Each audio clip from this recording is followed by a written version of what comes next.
আজকে মেখলিগঞ্জ বিধানসভার দক্ষিণ বড় হলদিবাড়ি অঞ্চলের 154 নম্বর বুথে তৃণমূল কংগ্রেস ছেড়ে বিজেপি দলে যোগদান করলেন 45টি পরিবার।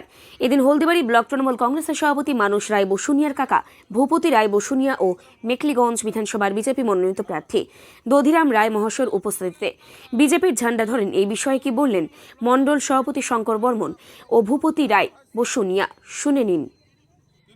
আজকে দেখলাম যে আপনি বিজেপি ঝান্ডা ধরলেন, আগে আপনি কোন দলে ছিলেন? আমি আগে তৃণমূল করতাম, তারপরে পঞ্চায়েতে মোটামুটি বিজেপিকে আমি সমর্থন করছিলাম, ভোট টোট দিয়েছিলাম। হ্যাঁ, কিন্তু শোনা যাচ্ছে যে আপনি বলে আপনার ভাস্তা তৃণমূলের ব্লক সভাপতি এখানকার। না না, ব্লক সভাপতি আমার ভাইস্তা হয়। হ্যাঁ, তৃণমূলের ব্লক সভাপতি আমার ভাইস্তা হয়।